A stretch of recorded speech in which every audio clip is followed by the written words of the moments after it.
So what if I told you that one of the first things you probably learned in biology class, that classic pyramid of life, is basically wrong? Yeah. A brand new, groundbreaking study is flipping a century-old idea about how life is organized on this planet.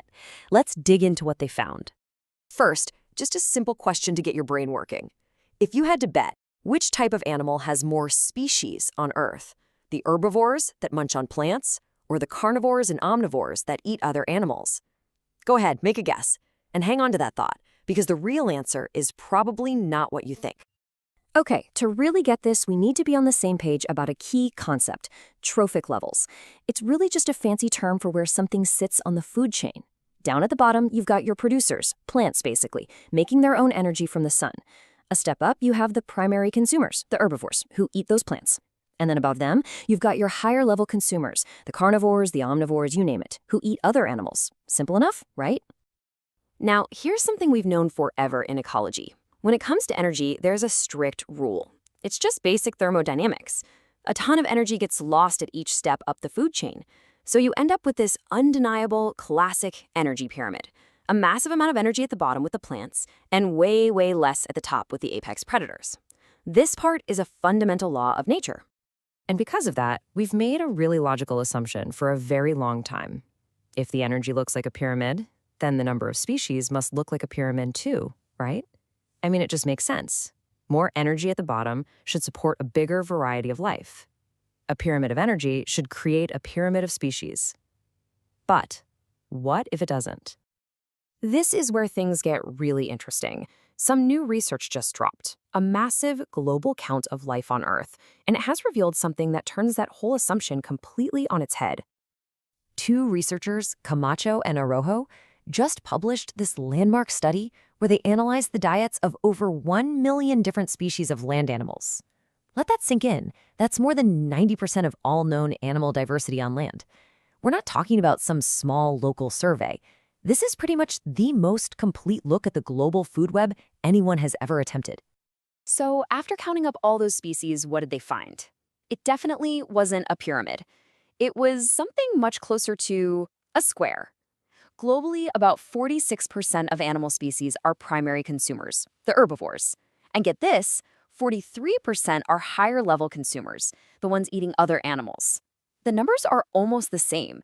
That neat pyramid of species we all learned about, it's a myth. Okay, but how is that even possible? Well, this global square is actually the average of two very different and, frankly, very weird patterns. To get it, we've got to break things down and look at two huge groups of animals separately. First up, let's look at the tetrapods. That's us, mammals, plus birds, reptiles, and amphibians. For this crew, the pyramid is completely flipped upside down. A whopping 70% of tetrapod species are higher-level consumers. Predator species massively outnumber prey species. It's largely driven by reptiles and amphibians, almost all of whom are predators. So if the vertebrates are all upside down, what's pulling the global average back to a square? You can thank the arthropods, insects, spiders, all their relatives. In their world, the structure is much more even, almost a perfect square, just like that global average. And since there are just so many more species of arthropods than tetrapods, their pattern ends up dominating the whole picture. But the weirdness doesn't stop there. As the researchers kept digging, they found another pattern, and honestly, this one might be even more profound. The researchers themselves used the word remarkable. What they found was that the ratio of predators to prey wasn't just inverted for tetrapods. It was pretty much the exact same, no matter where you looked on the entire planet. I mean, this is astonishing. Think about it. It doesn't matter if you're in a freezing cold forest, a mild temperate zone, a blazing hot desert, or a humid, steaming jungle. The percentage of tetrapod species that are higher-level consumers stays right around 68%. This suggests that the shape of life isn't just a result of the local climate, but maybe it's governed by some deeper universal rule that's just built into how food webs work.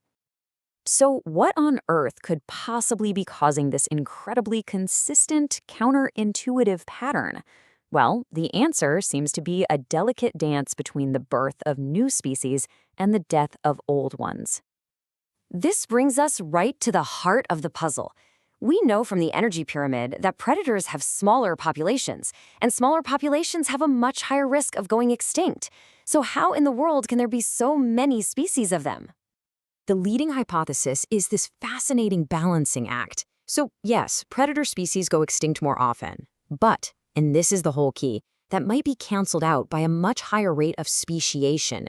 That's the evolutionary process that creates brand new species. So while predators are dying out more, new predator species are also popping up more often to take their place. So why would predators evolve into new species faster? The study points to a few reasons. For one thing, there are just more opportunities to specialize on different kinds of prey. They're also dealing with complex pressures from all sides, from the animals they're trying to eat and from other predators trying to eat them. All that pressure can drive evolution in all sorts of new directions. And even though their local populations are small, many predator species have huge geographic ranges, which helps protect them from being totally wiped out. So what's the big takeaway from all of this? Well, it means we might need to fundamentally rewrite some of the basic rules we thought governed all life on Earth. This is way more than just a cool piece of trivia. It matters because it completely overturns a core idea in ecology. It tells us that the shape of biodiversity might follow these incredibly consistent, predictable rules that are just baked into the physics of life itself. It shows that extinction isn't just an end. It's part of a dynamic evolutionary dance with the creation of new species. And maybe most importantly, for conservation, it tells us we can't just focus on saving a few big, charismatic animals. We have to protect the entire, complex, and bizarrely shaped structure of life itself. This whole discovery leaves us with one last big thought.